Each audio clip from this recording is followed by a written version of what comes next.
Fala pessoal, eu sou o professor Marcelo Santiago e hoje eu queria falar um pouco com vocês sobre a filosofia política de Platão. Vamos lá? Bom, Platão vai abordar então em sua obra A República, né, a sua obra principal, que ele vai abordar aí como que deveria ser na sua concepção aquilo que ele chama de república. Bem, veja que nesta obra, Platão, em um determinado momento, vai abordar o indivíduo, o ser humano, como sendo possuidor de três almas aqui, ou uma alma tripartida. Uma alma racional, tendo ele uma alma racional, uma alma irascível e uma alma concupiscente. Bem, a alma racional, ela é uma alma que, obviamente, está ligado à capacidade de raciocínio, à alma, né? E está vinculada à parte do corpo que é a cabeça. A alma irascível, ela vai ser a alma então ligada aos sentimentos, à impulsividade, né? E vai ser então ligada à parte do coração, né? A parte humana, que é o coração. E a alma concupiscente vai estar ligada à região do baixo ventre no ser humano, né? Como um ponto aí de localização, né? Então vai se considerar que a alma concupiscente ela está aí mais ligada, voltada ao baixo ventre, e ela está ligada às pulsões sexuais, aos desejos sexuais do ser humano. Bem, para a gente entender como que funciona a cidade, é importante a gente entender como que funciona então essa concepção das almas aqui dentro do indivíduo para Platão. Porque existe, na sua visão, uma correspondência entre esses três tipos de alma, tá? Com as três esferas principais dentro de uma cidade. Então, enquanto o indivíduo possui essas três almas, a cidade possui aí camadas, vamos dizer assim, ou grupos que são aí correlacionados a essas almas por algumas características. Então, ele vai dizer que os governantes então estão diretamente ligados ou relacionados à alma racional, os guardiães da cidade, a alma irascível e os produtores, a alma concupiscente. Então, o que ele vai dizer? Ele vai dizer que dentro do ser humano, essas almas aqui, elas têm uma certa hierarquia entre elas, onde a primeira é racional, depois a segunda, na ordem, na graduação de hierarquia, a alma irascível, e a terceira, a alma concupiscente. E a educação é justamente aquilo que equilibra essas almas dentro do ser humano.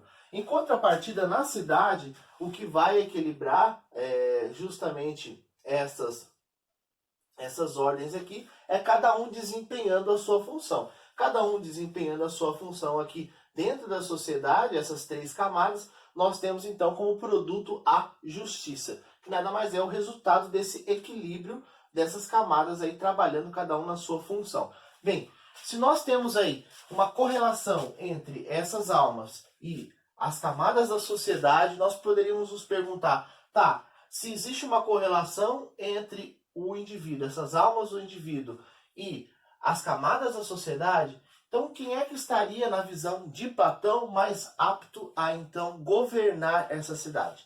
Segundo aquilo que Platão escreve no seu livro A República, ele vai dizer que o ideal seria que todas as crianças tivessem a mesma base educacional e conforme o seu processo fosse avançando, né, educacional, eram feitas seleções e nessas seleções iam se identificando nas crianças as capacidades próprias de cada uma dessas camadas da sociedade, ou guardiães, ou produtores, ou então governantes. Se porventura as crianças fossem dirigidas ou direcionadas para os guardiões, elas seriam preparadas para exercer tal função na sociedade, assim como os produtores, e se porventura prevalecesse nelas esse caráter mais racional, né, de contemplação, de racionalidade, então, por essa razão, elas seriam elevadas até o último grau de estudo e conhecimento,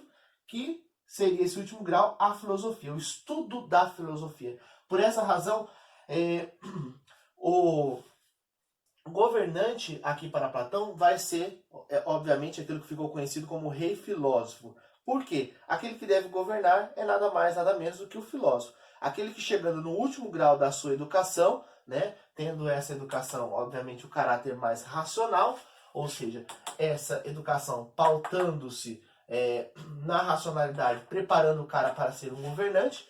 Então, o cara que tivesse essa educação, né, e chegasse até o seu último nível ao estudo da filosofia, é então um cara que, obviamente, teria contemplado no mundo das ideias a ideia de bem e justiça, e, portanto, estaria apto para governar sobre os demais. Para Platão, evidentemente, quem deve governar são os melhores. Por isso, o sistema dele é pautado numa aristocracia. Aristói, que vem daí do grego, que significa os melhores, né? Então, cracia, poder, aristói, os melhores. Então, a aristocracia nada mais é do que dar o poder para os melhores. E na visão de Platão, os melhores eram justamente os filósofos, que eram pessoas, crianças, que tinham tido um destaque em seu processo educacional, mais voltado para a área racional, e, portanto, elas estavam no último grau,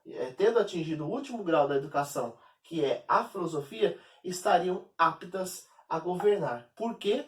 Porque teriam contemplado no mundo das ideias, através da sua educação, do seu processo educacional, através da filosofia, teriam contemplado a ideia de bem e justiça.